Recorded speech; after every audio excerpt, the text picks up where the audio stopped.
అందరికీ నమస్కారం. నేను మీ డాక్టర్ సౌమ్య.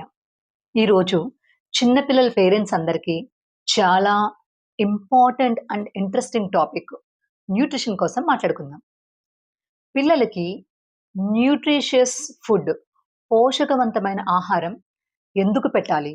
ఎలా పెట్టాలి? ఎటువంటి అలవాట్లు మనం తయారు చేయాలనే దాని కోసం ఈరోజు మనం తెలుసుకుందాం. ముఖ్యంగా పుట్టినప్పటి నుంచి 6 ఇయర్స్ ఏజ్ వరకు పిల్లలలో గ్రోత్ అండ్ డెవలప్‌మెంట్ అనేది చాలా చాలా ఎక్కువగా ఉంటుంది. అంటే ఈ వయసు వరకు పిల్లలు చాలా తొందరగా వాళ్ళలో గ్రోత్ అండ్ డెవలప్‌మెంట్ అనేది ఉంటుంది. వాళ్ళ హైట్ గాని, వాళ్ళ వెయిట్ గాని, వాళ్ళ ఇంటర్నల్ అండ్ ఎక్స్‌టర్నల్ ఆర్గాన్స్ పెరగడం అనేది చాలా ఎక్కువగా ఉంటుంది. సో, మనము వాళ్ళకిచ్చే ఫుడ్ మీద, వాళ్ళు ఆ ఫుడ్ ఇంటేక్ తీసుకునే వాళ్ళ హ్యాబిట్స్ మీద ప్రత్యేకమైన శ్రద్ధ పెట్టడం చాలా అవసరం. పిల్లలలో వారి పెరుగుదలకు సరిపడా ఆహారం అలవాట్లు చేసుకోవడం. అలానే పిల్లలు చాలా క్యాలరీస్ బర్న్ చేస్తారు. అంటే ఫిజికల్‌గా మీరు గమనిస్తే ఒక వయసు పెరిగే కొద్దీ అంటే 2 ఇయర్స్ క్రాస్ చేసినప్పటి నుంచి దాదాపు ప్రతి సంవత్సరం వాళ్ళ ఫిజికల్ యాక్టివిటీ అనేది బాగా పెరుగుతుంది. ఎక్కడ ఒక దగ్గర ఉండరు. కంటిన్యూయస్‌గా ఒక ప్లేస్ నుంచి మరొక ప్లేస్‌కి మూవ్ అవుతూ ఉంటారు. మరి ఇలా ఫిజికల్‌గా క్యాలరీస్ బర్న్ చేసినప్పుడు వారికి సరిపడా ఎనర్జీ రిచ్ ఫుడ్స్ ఇవ్వాలి. అలానే వాళ్ళ గ్రోత్ అండ్ డెవలప్‌మెంట్‌కి సరిపడా protein rich foods, vitamins, minerals ఇవన్నీ సమపాలలో పిల్లలకిచ్చేటట్టుగా మనం డైట్ ప్లాన్ చేసుకోవాలి. ఇవే కాకుండా పిల్లలలో ఇదే ఏజ్‌లో హాబిట్ ఫార్మేషన్ అనేది జరుగుతుంది. అంటే ఆహారానికి సంబంధించిన అలవాట్లని కరెక్ట్‌గా ఇదే వయసులో వాళ్ళు నేర్చుకుంటారు. సో, మనం ఏవైతే అలవాట్లు 6 ఇయర్స్ వరకు 6 సంవత్సరాల వరకు మనం చేస్తామో, ఈ అలవాట్లు తర్వాత ఏజెస్‌లో కంటిన్యూ అవుతాయి. కనుక హాబిట్ ఫార్మేషను ఎలా వాళ్ళు ఫుడ్ తీసుకుంటున్నారు, దాని మీద ఎంత అటెన్షన్ పెడుతున్నారు, వీటి మీద కూడా మనం సరైన జాగ్రత్త వహించాలి. ముందుగా మనం బ్యాలెన్స్‌డ్ డైట్ కోసం మాట్లాడుకుందాం. అంటే సమతుల్య ఆహారం. మనం రోజు తినే ఆహారాన్ని 4 గ్రూపులుగా విభజించొచ్చు. అంటే 4 గ్రూప్స్. ఒక గ్రూప్ ఏంటంటే సీరియల్స్, పల్సెస్ అంటే మనం తీసుకునే ధాన్యాలు, చిరుధాన్యాలు, పప్పు దినుసులు. అంటే మనము కందిపప్పు, మినపప్పు, పెసరపప్పు, అలాగే రాగులు, జొన్నలు, రైసు, వీటు ఇవన్నీ కూడా అలానే మిల్లెట్స్ చిరుధాన్యాలు ఇవన్నీ కూడా ఒక ఫుడ్ గ్రూప్‌లోకొస్తాయి. సెకండ్ ఫుడ్ గ్రూప్ ఏంటంటే మనకి రెగ్యులర్‌గా దొరికే కూరగాయలు, ఆకుకూరలు, పళ్ళు. అంటే ప్రతి సీజన్‌లోని మనకు దొరికే vegetables, leafy vegetables, fruits second గ్రూప్‌లోకొస్తాయి. థర్డ్ గ్రూప్ ఏంటంటే milk, milk products, meat, eggs అంటే పాలు, పాలకు సంబంధించిన ఉత్పత్తులన్నీ అంటే పెరుగు లేకపోతే వెన్న ఇలాంటివన్నీ. ఇవి కాకుండా ఎగ్స్, ఫిషు, మీటు ఇవన్నీ కూడా థర్డ్ ఫుడ్ గ్రూప్‌లోకొస్తాయి. ఫోర్త్ ఫుడ్ గ్రూప్ ఏంటంటే ఆయిల్సు, షుగరు, సాల్టు. ఇవి ఫోర్త్ ఫుడ్ గ్రూప్‌లోకొస్తాయి. సో, బ్యాలెన్స్‌డ్ డైట్ ఏంటంటే ఇప్పుడు నేను చెప్పిన ఈ 4 ఫుడ్ గ్రూప్స్‌ని ఏ ఫుడ్ గ్రూప్ మనకి ఎంత పాలలో కావాలి, ఎంత క్వాంటిటీలో కావాలి, అదే రకంగా మనం తీసుకోవాలి. అలా తీసుకుంటే దానిని బ్యాలెన్స్‌డ్ డైట్ లేదా సమతుల్య ఆహారం అంటారు.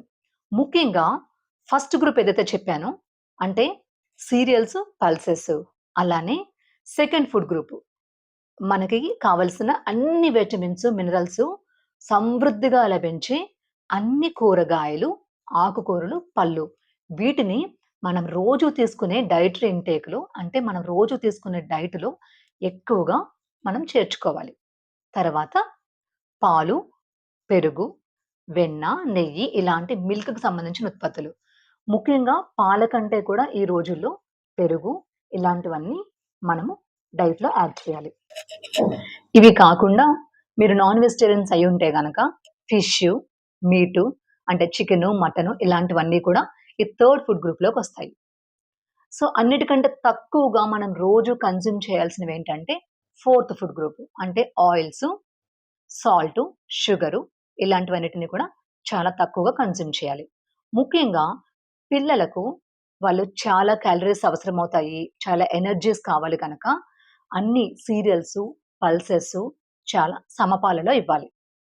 ముఖ్యంగా పప్పులు రోజు వీలైనంత వరకు ఏదైనా ఒక పప్పుని మీరు ఆకుకూరతో గనక ఉడికించిస్తే పిల్లలకి కావాల్సిన ప్రోటీన్ అందుతుంది.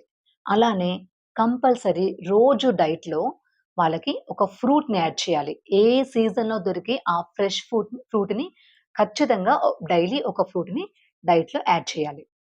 అంతే కాకుండా రోజు ఒక కప్పు మార్నింగు, ఒక కప్పు ఈవెనింగు కర్రీస్ అంటే చక్కగా మనము సీజనల్ వెజిటబుల్స్‌తో వండిన హెల్తీగా వండిన కూరల్ని పిల్లలకి డైట్‌లో యాడ్ చేయాలి. ఇలాంటి డైట్‌ని మనం పిల్లలకి ఖచ్చితంగా అలవాటు చేయాలి. దీని వలన వాళ్ళకి కావాల్సిన క్యాలరీసు, ప్రోటీను, వైటమిన్సు, మినరల్స్ వస్తాయి. అలానే నట్స్ డ్రై ఫ్రూట్స్ అంటాం గదా! నట్స్ అంటే క్యాజ్యూ, ఆల్మండ్, బాదం, పిస్తా ఇలాంటి డ్రై ఫ్రూట్స్ అన్నీ కూడా పిల్లలకి రోజు డైట్‌లో ఇస్తే గనక వాళ్ళకి దాదాపు రోజుకి కావాల్సిన న్యూట్రియంట్స్ చాలా వరకు ఈ డ్రై ఫ్రూట్స్ ద్వారా వస్తాయి. అండ్ వీటితో పాటు ఒక ఎగ్ వీలైతే ఒక హోల్ ఎగ్ కంప్లీట్‌గా ఒక బాయిల్డ్ ఎగ్‌ని గనక మనం చిన్నప్పటి నుంచి పిల్లలకి అలవాటు చేస్తే గనక ఎగ్‌లో ఉండే న్యూట్రియంట్స్ చాలా వరకు పిల్లలకి కావాల్సిన డైటరీ రిక్వైర్మెంట్స్ అంతా కూడా వాళ్ళకి సరిపడా ఎగ్ నుంచి వస్తాయి. ఇప్పుడు మనం మీల్ టైమ్ స్ట్రాటజీస్ కోసం మాట్లాడుకుందాం. అంటే పిల్లలకు ఫుడ్ పెట్టినప్పుడు ఎలాంటి అలవాట్లు తయారు చేయాలి? ఎలాంటి అలవాట్లు నేర్పించాలి? అనే దాని కోసం మాట్లాడుకుందాం. ఒక కన్సిస్టెన్సీ స్కెడ్యూల్ అనేది ఉండాలి. అంటే ప్రతిరోజు బ్రేక్‌ఫాస్ట్ మొదలు డిన్నర్ వరకు అంటే breakfast, lunch, evening snacks, dinner ఇలాంటి ఇంపార్టెంట్ మీల్ టైమ్ అంతా కూడా ఒకే స్కెడ్యూల్ ప్రకారం ఫాలో అవ్వాలి. అంటే ఈరోజు ఏ టైంకి పెట్టామో దాదాపుగా ప్రతిరోజు ఎప్పుడైనా ఒక్కరోజు మిస్ అయినా పర్వాలేదు కానీ బట్ ఎంతవరకు వీలైతే అంతవరకు ఒకటే స్కెడ్యూల్ కన్సిస్టెన్సీ అనేది ఫాలో అవ్వడం చాలా ఇంపార్టెంట్. ఇంకొక ఇంపార్టెంట్ పాయింట్ ఏంటంటే, డిస్ట్రాక్షన్స్‌ని అవాయిడ్ చేయండి. పిల్లలు ఫుడ్ తీసుకునేటప్పుడు టీవీ చూపించడము, మొబైల్ ఇచ్చి చూపించడము ఇలాంటి అప్పుడు వాళ్ళు ఏం తింటున్నారు, ఎంత తింటున్నారో తెలియకుండా ఫుడ్ కన్జ్యూమ్ చేస్తారు. సో, ఇది ఏమాత్రం పిల్లలకి మంచిది కాదు. సో, డిస్ట్రాక్షన్స్‌ని అవాయిడ్ చేయండి. అన్నిటికంటే ముఖ్యంగా యంగ్ మదర్స్‌కి లేదా ఫాదర్స్‌కి, పేరెంట్స్‌కి నేను చెప్పేదేంటంటే, మీకు ఉండాల్సింది పేషెన్స్. సహనం అనేది చాలా చాలా అవసరం. పిల్లలకు ఓపికగా, సహనంతో మనం ఫుడ్ పెట్టాల్సుంటుంది. ఎందుకంటే, చాలా చిన్న పిల్లలు కదా! మనం హ్యాండిల్ చేసే వయసు. ఒక్కసారి మీ పేరెంట్స్‌ని అడగండి. ఒక్కసారి మీ మదర్‌తో మాట్లాడండి. మీ చిన్నప్పుడు మీకు టీవీలు, ఫోన్‌లు ఇలాంటి డిస్ట్రాక్షన్స్ లేని టైంలో వాళ్ళు ఎంత టైం తీసుకొని మీకు ఫుడ్ పెట్టుంటారో. మరి ఇప్పుడు జనరేషన్‌కి చాలా వరకు లేనిది సహనం ఆర్ టైమ్, పేషెన్స్. ఈజీగా అయిపోతుంది కదా! అని ఒక ఫోన్ ఇచ్చి, ఫోన్ చూస్తుండగా వాళ్ళకి ఫాస్ట్‌గా ఫీడ్ చేయడం అనేది ఏమాత్రం మంచి అలవాటు కాదు. పిల్లలకు 2 ఇయర్స్ క్రాస్ చేసిన తర్వాత 2 సంవత్సరాలు దాటిన తర్వాత పిల్లలకు సొంతంగా ఫుడ్ తీసుకోవడం అనేది నేర్పించాలి. నేను చూస్తుంటే ఈవెన్ 5 ఇయర్స్, 6, 7, 8 ఇయర్స్ పిల్లలకి కూడా చాలా మంది మదర్స్ వాళ్ళు టీవీ చూస్తుంటేనో, లేకపోతే హోంవర్క్ చేసుకుంటుంటేనో పక్కన కూర్చొని తినిపిస్తా ఉంటారు. ఇది ఏమాత్రం సరైన అలవాటు కాదు. పిల్లలకు ఒక ఇండివిడ్యువాలిటీ, ఇండిపెండెన్స్ వాళ్ళకి సొంతంగా తిని, వాళ్ళకి కావాల్సినంత, వారికి కావాల్సినట్టుగా తినే అలవాటు చేయడం అనేది చాలా ఇంపార్టెంట్. 2 ఇయర్స్ గనక మీ పిల్లలు క్రాస్ చేసుంటే, వాళ్ళకి సొంతంగా ఒక టేబుల్ పైన కూర్చొని, చక్కగా ఒక న్యూస్ పేపర్ స్ప్రెడ్ చేసి, వీలైనంత వరకు కొంచెం పెద్ద ప్లేట్‌లో ఫుడ్ పెట్టి ఇవ్వండి. చెప్పాను కదా! సహనం కావాలని. వాళ్ళు చాలా టైం తీసుకోవచ్చు. ఆ ప్లేస్ అంతా మెస్ చేయొచ్చు. లేకపోతే తినడానికి ఇష్టం చూపించకపోవచ్చు. ఇవన్నీ కూడా కొన్ని రోజుల తర్వాత over a period of time స్లోగా వాళ్ళు డెవలప్ చేసుకుంటారు. మనకుండవలసిందంతా సహనం, time. Patience and time. So, పిల్లలకు సొంతంగా వాళ్ళకి కావాల్సిన డైట్ తినేటట్టుగా మీరు హెల్ప్ చేయండి. ఓకే. అలానే మాక్సిమం వీలైనంత వరకు పిల్లలకి ప్రెషర్ ఇవ్వద్దు. అంటే ఖచ్చితంగా అంటే వాళ్ళకి తినాల్సిన కంటే ఎక్కువ ఫుడ్ పెట్టి క్వాంటిటీ మీద చాలామంది మదర్స్ ఫోకస్ చేస్తారు. క్వాలిటీ కంటే క్వాంటిటీ. అంటే ఎంత తినాలి అనేది ఇంపార్టెంట్ కాదు. ఎంత ఎక్కువ పెడుతున్నారనేది ఇంపార్టెంట్ కాదు. పెట్టిన కొంచెం ఫుడ్‌లో ఎంత న్యూట్రియంట్స్ వెళ్తున్నాయనేది చాలా ఇంపార్టెంట్. ఈ పాయింట్‌ని అండర్‌లైన్ చేసుకోండి. సో, పిల్లలకి పెట్టే ఫుడ్డు క్వాలిటీ మీద మీరు కాన్సంట్రేట్ చేసి ఎక్కువ ప్రెషర్ ఇవ్వద్దు. అంటే బలవంతంగా వాళ్ళకి తినిపించడం కానీ, తినలేకపోతే వాళ్ళని తిట్టడము, ఫోర్స్ చేయడము ఇలాంటివన్నీ మీరు ఆపించండి. అలానే నెక్స్టు మీ మాట విని పిల్లలు కరెక్ట్‌గా తినాలి అంటే, అంటే మీరు లంచ్ గాని, డిన్నర్ గాని మీరు ఎక్స్‌పెక్ట్ చేసినట్టు తినాలి అంటే, వాళ్ళకి ఫస్ట్ ఆఫ్ ఆల్ బాడీలో ముందు తిన్న ఫుడ్ అంతా డైజెస్ట్ అయ్యి ఇదొక సైకిల్. డైజెస్ట్ అయ్యి మళ్ళీ వాళ్ళ బాడీలో ఎపిటైజర్స్ అనేవి రిలీజ్ అవ్వాలి. అలా రిలీజ్ అవ్వాలి, బాడీలో ఒక సైకిల్ డైజెషన్ మొత్తం జరగాలి అంటే, ముందు తిన్న ఫుడ్‌కి మీరు యాక్చువల్‌గా మీరు పెట్టే లంచ్‌కి గాని, డిన్నర్‌కి గాని 2 అవర్స్ గ్యాప్ ఉండాలి. కానీ చాలామంది మనం చూస్తే ఐ థింక్ మీరు చాలామంది రిలేట్ చేసుకోవచ్చు. పిల్లలు ఒక ఏదైనా ఒక బ్రేక్‌ఫాస్ట్ తింటారు. మళ్ళీ మనం దాదాపు 1:00 లంచ్ పెడదాం అనుకుంటాము. లంచ్ కంటే ఒక 1 అవర్ ముందొచ్చి బిస్కెట్స్ గాని, ఒక చాక్లేట్ గాని, కొన్ని చిప్స్ గాని ఏదో ఒకటి తింటారు. సో, దీనివల్ల ఏమవుతుంది? మనం యాక్చువల్‌గా పెట్టే మీల్ కంటే వితిన్ ఒక half an hour, 45 minutes, 1 hour ముందు వేరే తినేసరికి ఆటోమేటిక్‌గా మళ్ళీ బాడీలో ఆకలనేది ఉండదు. దీని వలన డైజెషన్ కంప్లీట్ పూర్తవ్వదు. దీని వలన యాక్చువల్ మీల్ మీద వాళ్ళకి కాన్సంట్రేషన్ ఉండదు. సో, మీరు కరెక్ట్‌గా మీ పిల్లలు డైట్ తినాలి అనుకుంటే గనక, ఖచ్చితంగా మీరు పెట్టే డైట్ కంటే 2 అవర్స్ ముందు ఒక గ్యాప్ అనేది ఇవ్వండి. 2 అవర్స్ తర్వాత వాళ్ళంతట వాళ్ళే వచ్చి సరిగ్గా కూర్చొని ఫోకస్ చేసి తినడానికి చాలా అవకాశం ఉంటుంది. ఇక పిల్లలలో మంచి ఆహారపు అలవాట్లు అవ్వాలి అంటే 2 విషయాలు మీరు గుర్తుపెట్టుకోవాలి. Number 1 role modelling. అంటే పిల్లలు ఏదైనా చూసి నేర్చుకుంటారు. చెప్తే చెయ్యరు. సో, మీరు, మీరు మీ ఫ్యామిలీ మొత్తం మంచి ఫుడ్ హ్యాబిట్స్ కలిగి ఉంటే, అంటే మీరు టీవీ చూడకుండా, సీరియల్స్ చూడకుండా, లేకపోతే వేరే క్రికెట్ చూడకుండా టేబుల్ పైన కరెక్ట్‌గా కూర్చొని మీల్ టైమ్ సరిగ్గా తింటే, మీ పిల్లలు కూడా అది చూసి నేర్చుకుంటారు. అలానే మీరు తినే ఫుడ్ కూడా ఫ్రూట్స్ గానీ, లేకపోతే నట్స్ గానీ, మీరు తీసుకునే క్వాంటిటీ ఆఫ్ కర్రీసు, ఆవ్ వెజిటబుల్సు ఇలాంటి ఫుడ్ మీరు ఎలా హెల్తీ ఫుడ్ హ్యాబిట్స్ తింటున్నారో, అది చూసి మిమ్మల్ని పిల్లలు అనుకరిస్తారు. సో, రోల్ మోడలింగ్ అనేది చాలా ఇంపార్టెంట్. మనకు సరైన ఫుడ్ హ్యాబిట్స్ లేకుండా నేను ఫ్రూట్స్ తినను. బట్ నా చైల్డ్ ఫ్రూట్స్ తినాలి.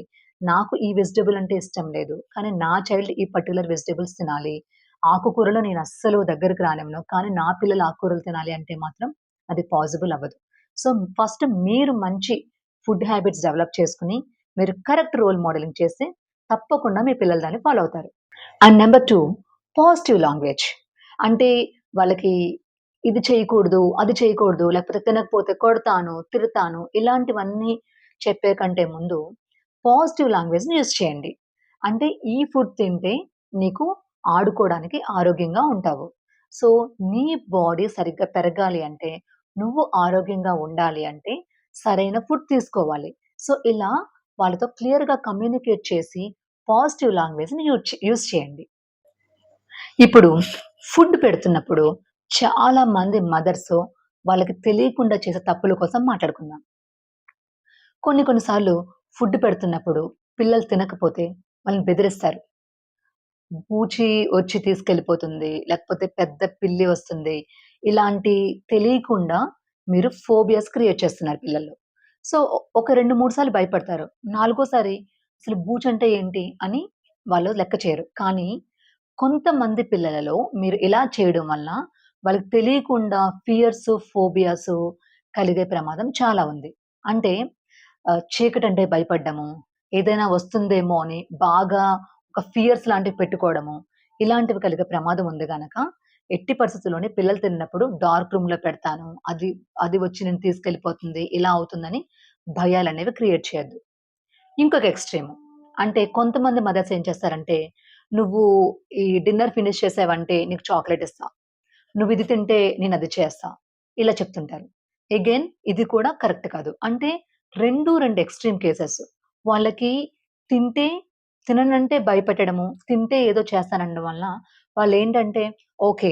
నేను తినే ఫుడ్డు ఏదో మా మదర్ కోసము నేను ఒక సాక్రిఫైస్ చేస్తున్నాను. ఇది తినడం వల్ల నాకది జరుగుతుంది అనే ఒక ఇదితో తింటారు. సో, 2 కరెక్ట్ కాదు. అలానే కొంతమంది ఈ ఫుడ్డు తీసుకోకపోతే ఇంకొక స్పూన్ పెట్టుకోమ్మా, నా కోసం ఒక ముద్ద, లేకపోతే తాత కోసం ఒక ముద్ద, పిల్లి కోసం ఒక ముద్ద అని కూడా చెప్పడం నేను చాలా సార్లు చూసాను. బేసిక్‌గా ఇది కూడా సరైన అలవాటు కాదు. ఎందుకంటే, ఇప్పుడు మనం ఇలా నా కోసము, వేరే వాళ్ళ కోసము ఒక్కొక్క స్పూన్ అని చెప్పి ఫీడ్ చేస్తున్నప్పుడు, పిల్లలలో తెలియకుండా ఒక ఆలోచన ఆహ్, రేకెత్తుతుంది. అంటే నేను తినే ఫుడ్డు ఒక మా అమ్మ కోసం ఫేవర్ చేస్తున్నాను, లేతే మా నాన్న కోసం ఫేవర్ చేస్తున్నాను అనుకుంటారు గానీ, నేను తినే ఫుడ్ నా కోసం అనేది వాళ్ళకి ఎప్పటికి అర్థం కాదు. సో, ఇది కూడా ఒక సరైన అలవాటు కాదు. నీ కోసం, నా కోసం అనే కంటే కూడా నువ్వు తినే ఫుడ్ నీ కోసం. ఈ స్పూన్ తింటే నువ్వు ఆడుకుంటావు. ఇది తింటే నువ్వు కిందకి వెళ్లి గేమ్స్ ఆడుకోవడానికి యూజ్ అవుతుంది. లేదంటే నీకు నీరసం వస్తది. నీరసం వస్తే హాస్పిటల్‌కి తీసుకెళ్లాల్సొస్తది. సో, ఇలా వాళ్ళకి కరెక్ట్ వేలో ఎడ్యుకేట్ చేయాలి గానీ, బెదిరించడము, లేకపోతే వాళ్ళని ఎక్కువగా ప్యాంపర్ చేయడము, లేదంటే నా కోసం తిను, నా కోసం ఫేవర్ చేయని మాట్లాడడము, ఇవి ఏమీ కరెక్ట్ కాదు. అలానే ఫుడ్ వేస్టేజ్ కోసం కూడా పిల్లలకి ఎంత తొందరగా అలవాటు చేస్తే అంత మంచిది. అంటే ఫుడ్‌ని వేస్ట్ చేయొద్దు. ఫుడ్ కోసం మనకి ఫార్మర్స్ ఇంత కష్టపడతారు. ప్రతి మెతుకు కూడా ఒక చాలా వాల్యూ ఉంటుందని చెప్పి, ఫుడ్ వేస్టేజ్ కోసం కూడా వాళ్ళకి తేలిగ్గా వాళ్ళకి అర్థమయ్యే లాంగ్వేజ్‌లో నేర్పించండి. చిన్నప్పటి నుంచి గూడా వాళ్ళ ముందు మనం తీసుకెళ్ళి డస్ట్‌బిన్‌లో రైస్ పాడేస్తే రేపొద్దున్న స్కూలుకి వెళ్ళాక వాళ్ళు కూడా పట్టుకెళ్ళిన ఫుడ్‌ని డస్ట్‌బిన్‌లో పడేసొస్తారు. సో, ఫుడ్ వేస్టేజ్ గురించి కూడా మనం ఇదే ఏజ్‌లో నేర్పిస్తే చాలా మంచిది. ఇంకొక విషయం ఏంటంటే, పిల్లలు పరిగెడుతూ ఉంటే మదర్స్ వాళ్ళ వెనకాల చేస్ చేస్తూ వాళ్ళకి తినిపిస్తూ ఉంటారు. ఇది ఏ మాత్రం మంచి అలవాటు కాదు. ఎందుకంటే దీనివల్ల చోకింగ్ హజార్డ్ అనే ఒక పెద్ద ప్రమాదం ఉంది. అంటే ఫుడ్డు వాళ్ళకి గొంతు మధ్యలో స్టక్ అవ్వే అవకాశం ఉంది. ఇది చాలా రిస్క్. సో, అందుకని పిల్లలు నడుస్తున్నప్పుడు, పరిగెడుతున్నప్పుడు, లేతే ఆడుకుంటున్నప్పుడు మీరు వాళ్ళ వెనకాలుండి ఫుడ్ తినిపించడం అనేది ఖచ్చితంగా మానేయాలి. వాళ్ళని ఒక ప్లేస్‌లో కూర్చొని తినేటట్టుగా ఫుడ్ హ్యాబిట్స్ మనం అలవాటు చేయాలి.